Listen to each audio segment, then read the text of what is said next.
Good morning everyone, সবাই কেমন আছো? আশা করি সবাই ভালো আছে। সুস্মিতা চ্যানেলের নতুন একটি ভিডিও নিয়ে চলে আসলাম। তো দেখো, সকালে উঠে পর ঘর ঝাড় দিয়ে নিচ্ছি, উঠোন ঝাড় দিয়ে নিলাম। এইবার চলে আসলাম থালা বাসন মাজতে।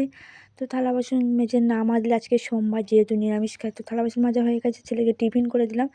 তো একটা কথা কি জানো তো, ছেলেটা স্কুলে যাচ্ছিলো ওর বাবা নিয়ে, তো ছেলেটা রাস্তায় অ্যাক্সিডেন্ট হয়েছে, ওই জন্য দেখো আবার স্কুলে যাবেন গুছিয়ে রাখছে। আর ওই যে মলম দেখালাম তোমাদের দাদাভাই একটু চোট খেয়েছে, তারপর দেখো বিছনা তুলতে চলে আসলাম। তো অ্যাক্সিডেন্টের বিষয়টা আমি পরে বলছি।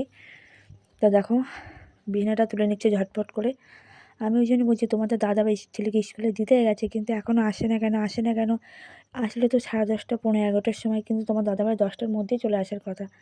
ছেলেও দিকে চলে আসছে। তো যাই হোক, পরে বলছি সেই কথা। এদিকে রুটি বানাচ্ছি, তো এইদিকে বাইরে মিস্ত্রি কাজ করছে, বাগানে একটু ঘাস তোলাম। আর একটু এই যে তোমাদের দাদাভাইকে ওষুধ খাওয়াচ্ছি। ওই যে বললাম ভাই অ্যাক্সিডেন্ট করেছে, পায়ে হাতে চোট খেয়েছে, তো ওই দেখো ওষুধ খাওয়াচ্ছি। একটু রুটি করে দিছিলাম। রুটি করার কোনো মুড ছিল না, কী করবো, হ্যাঁকা ব্যাকা টেরা পুড়ে টুড়ে যাচ্ছিলো, মাইন্ডটা অন্যরকম হয়ে গেছিলো। তো যাই হোক, এই ওষুধগুলো খাচ্ছে। আর দেখতে পাচ্ছি কেমন ক্লান্ত। তাছাড়া তার আগের দিন রাত্রে বমি করেছিল, আবার তারপরে চোট। তো আমার খাবার টাইম পাইনি, এখন বাজে 11:30, একটু খাচ্ছি রুটি। তো দেখো মিস্ত্রি কাজ করছে, ঘেরা টেরাগুলো বাদাবাদি করছে। তো দেখো আমি আমার কাজটা করে নিচ্ছি, একটু ফ্রিজগুলো মুছিয়ে টুচে নিচ্ছে। প্রতিদিনই মুছি, যেহেতু একটু ধুলোবালি পড়ে, ওই জন্য একটু মুছে টুচে নিচ্ছি। তোমাদের দাদাভাই ফোন ঘাটছে বসে হয়েছে, শরীরটা এমনি খারাপ, তার মধ্যে আবার এই। তো যাই হোক, তো এই দেখো তোমাকে বলছিলাম, এই দেখো প্যান্ট পুরো ছিঁড়ে গেছে, দেখতে পাচ্ছ। আসলে কী বলতো, সামনে দিয়ে একটা বাচ্চা যাচ্ছিল স্কুলে, তো হুট করে ও সামনে এপার থেকে ওপারে পার হতে যাচ্ছে, আর তোমাদের দাদাভাই বাইক নিয়ে ছেলেকে স্কুলে দিতে যাচ্ছে।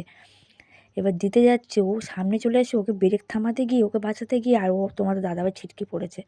মানে বিভিন্ন জায়গায় কেটে কেটে গেছে। আমার ভাগ্যিস আমার ছেলেটার কিছু নেই, আমার ছেলেটা পিছনে বসেছিল, আমার ছেলের কিছু হয়নি। না না, আমার ছেলে যদি সামনে থাকতো হয়তো ও উড়ে সামনে চলে যেত, এরকম একটা ব্যাপার। তো যাই হোক, অনেক রক্ষা, অনেক বেঁচে গেল। তো আমাদের আজকে নিরামিষ, একটু ওই সয়াবিন, ফুলকপি আলু সয়াবিন আর বেগুন ভাজা, আর কিছু করিনি, খাবার কোনো মুড নেই। তো যাই হোক, আমরা দুপুরে শুয়ে পড়েছি, জানলাগুলো বন্ধ ছিল, তাই লাইট কম, অন্ধকার লাগছিল। তারপর বিকেলে উঠে পড়লাম, কি করছো সোনা? উঠে কাজবাজ করে চা খেতে। আমার তুমি ছেলে এক একটু বাটি খারাপ মুড়ি দেখো। নিয়ে বসেছো? তুমি সব মুড়ি খাবে? দেখো বন্ধু, দেখো, এক বাটি মুড়ি, এই যে এক প্যাকেট মুড়ি, এই কেক, টোস্ট, বিস্কুট, এক বাটি মুড়ি আর দুধ, জল, সব খাবে তুমি? কেন? হ্যাঁ সোনা, এদিকে তাকাও, সবাইকে বলো কেন খাবে তুমি এত কিছু? তুমি কর্মকাণ্ড।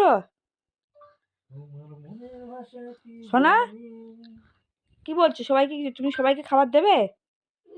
দেবে না? তুমি একা খাবে? আমি চা করতে চলে আসলাম, চা দিয়েছি, চা ফুটছে, এবার দিয়ে দেবো চিনি।